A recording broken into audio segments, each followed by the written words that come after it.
Sejumlah informasi dari berbagai daerah di Provinsi Banten kami sajikan dalam Berita Banten yang dipersembahkan oleh PRSSNI Banten dan disiarkan serentak oleh seluruh radio anggota di 8 kabupaten kota di Provinsi Banten.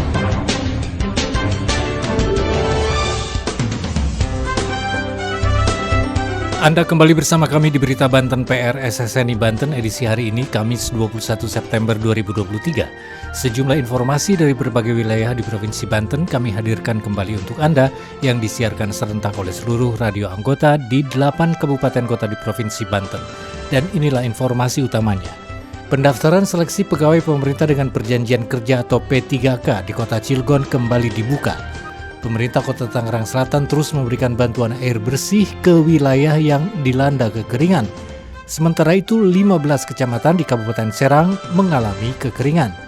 Tim patroli laut Rhino Protection Unit Taman Nasional Ujung Kulon berhasil amankan 18 orang nelayan yang memasuki kawasan konservasi secara ilegal. Bersama saya Aldi Akbar, inilah Berita Banten selengkapnya. Pendengar, pejabat Sekda Kabupaten Serang melepas 16 armada yang akan mendistribusikan air bersih ke 15 kecamatan di Kabupaten Serang yang mengalami bencana kekeringan. Bantuan air bersih ini sebagai aksi tanggap darurat bencana kekeringan yang dituangkan dalam surat keputusan Bupati Serang Ratu Tatu Hasanah. 16 armada dengan kapasitas puluhan ribu liter air bersih tersebut disebar ke desa-desa di 15 kecamatan yang sudah terdata mengalami kekeringan. Berikut laporan Indra dari Radio Prima FM Serang. Sebanyak 16 armada dilepas untuk mendistribusikan bantuan air bersih ke 15 kecamatan di Kabupaten Serang yang mengalami bencana kekeringan yang terjadi beberapa bulan terakhir di halaman pendopo Bupati Serang pada Selasa 19 September 2023.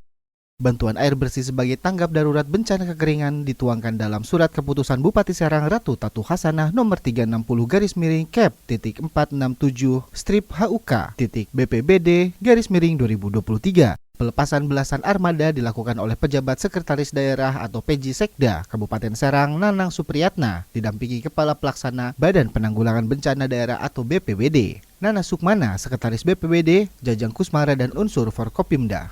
PJ Sekda Kabupaten Serang Nanang Supriyatna mengatakan launching penyaluran bantuan air bersih atas perintah Bupati Serang sebagai titik lanjut surat keputusan Bupati Serang tentang tanggapan darurat bencana kekeringan sebagai dasar dengan menggunakan dana tidak terduga atau DTT.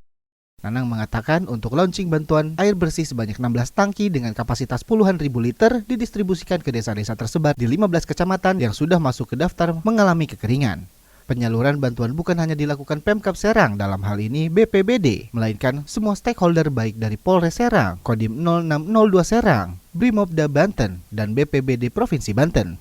Nanang berharap bantuan air bersih ini bisa membantu masyarakat yang kondisinya kekeringan di Serang Utara. Bantuan air bersih yang dimulai hari ini akan terus didistribusikan sampai 14 hari ke depan dengan menggunakan dana TT. Dia juga berharap dalam waktu dekat ini, musim kemarau yang menyebabkan kekeringan berakhir dan turun hujan untuk wilayah Kabupaten Serang khususnya. Tapi selama masyarakat membutuhkan, Pemkab akan support terus memberikan bantuan, baik sipil, Pemda, Forkopimda, harus ada ketika masyarakat membutuhkan.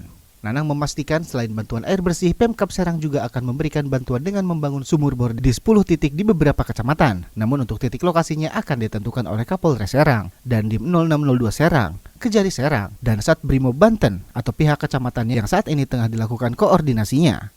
Kalaksa BPBD Kabupaten Serang, Nana Sukmana mengatakan, setelah adanya surat keputusan Bupati Serang tentang darurat bencana kekeringan, untuk permintaan bantuan air bersih sudah dipusat di BPBD Kabupaten Serang. Sehingga pengiriman bantuan air bersih bisa merata bukan hanya di wilayah Serang Utara, yakni Kecamatan Pontang, Tirtayasa, Tanara. Untuk saat ini, bencana kekeringan sudah bertambah di Kecamatan Pamarayan, Tanjung Teja. Jadi bukan hanya Pontang, Tirtayasa, Tanara saja. Dari 60 desa sudah ada 58 desa yang terdata mengalami kekurangan air bersih.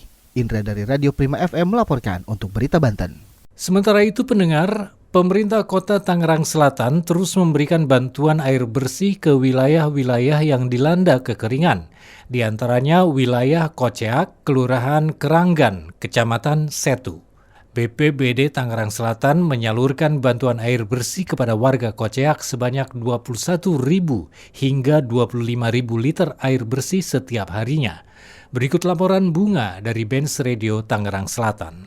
Ratusan warga Koceak, Kelurahan Keranggan, Kecamatan Setu saat ini mengalami kekeringan. Guna mengatasi permasalahan tersebut, pemerintah Kota Tangerang Selatan terus memberikan bantuan air bersih kepada mereka. Kekeringan ini berdampak pada kegiatan sehari-hari para warga seperti untuk kebutuhan memasak, mandi, ataupun mencuci. Warga yang mengalami kekeringan meminta air bersih kepada tetangganya yang masih memiliki air di dalam sumurnya. Kepala Bidang Kedaruratan dan Logistik Badan Penanggulangan Bencana Daerah atau BPBD Kota Tangerang Selatan, M. Farizal Gumai mengatakan, setiap harinya air bersih yang diberikan kepada warga Koceak sebanyak 4-5 tangki mobil atau berkisar 20-25 ribu liter kubik. Gumai memastikan setiap kepala keluarga terdampak musim kemarau tidak dijatah literan air bersih. Pendistribusian disesuaikan dengan kebutuhan warga sekitar. Saya Bunga dari Benz Radio 106,2 FM melaporkan untuk Berita Banten. Berita Banten. Anda masih bersama kami di Berita Banten PR SSNI Banten. Pendengar, tim patroli laut Rhino Protection Unit Taman Nasional Ujung Kulon mengamankan 18 orang nelayan yang memasuki kawasan konservasi Taman Nasional Ujung Kulon secara ilegal. Mereka juga kedapatan mencuri beragam biota laut yang ada di kawasan konservasi.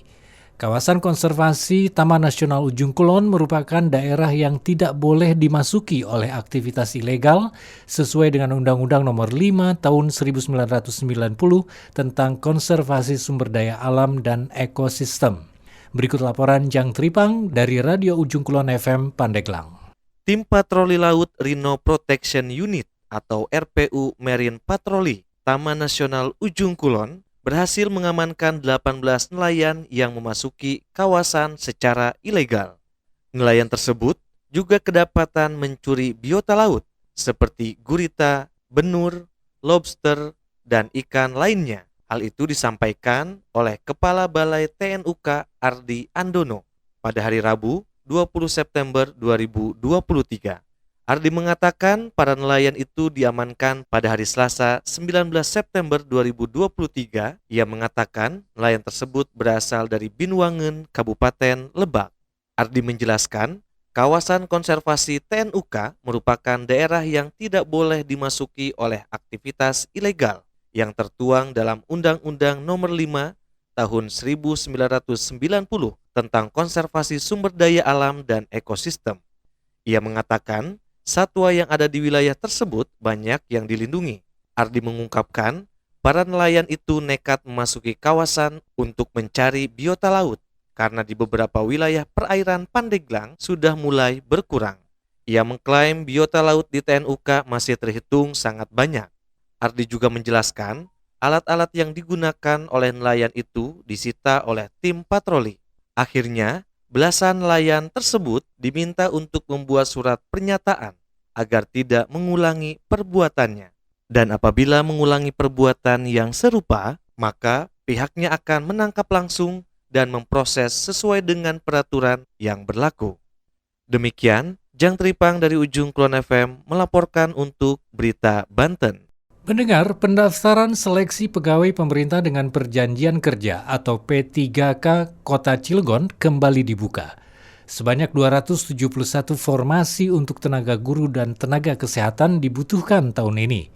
Masing-masing untuk tenaga guru sebanyak 115 formasi dan 156 formasi untuk tenaga kesehatan. Berikut laporan Ana Silvana dari Radio One Indonesia Cilegon. Pendaftaran seleksi pegawai pemerintah dengan perjanjian kerja di Kota Cilegon kembali dibuka, di mana ada sebanyak 271 formasi untuk tenaga guru dan tenaga kesehatan yang dibutuhkan. Kepala Badan Kepegawaian dan Pengembangan Sumber Daya Manusia Kota Cilegon, Joko Purwanto menyebutkan, adapun untuk P3K tenaga guru sebanyak 115 formasi dan tenaga kesehatan sebanyak 156 formasi. Joko juga mengatakan untuk P3K teknis tahun ini, Kota Cilegon tidak mendapatkan formasi, namun pihaknya masih menunggu kebijakan kebijakan dari pemerintah pusat. Diketahui pendaftaran seleksi P3K 2023 akan dibuka mulai 20 September 2023 hingga 9 Oktober 2023 yang dilakukan secara online melalui laman resmi BKN yakni sscasn.bkn atau website BKPSDM di bkpsdm.cilegon.go.id. Sekian berita kali ini, saya Ana Silvana dari Radio Indonesia melaporkan untuk Berita Banten. Demikian sejumlah informasi yang telah kami sajikan untuk Berita Banten kali ini. Saya Aldi Akbar, sampai jumpa. Terima kasih Anda telah mendengarkan Berita Banten yang dipersembahkan oleh PRSSNI Banten.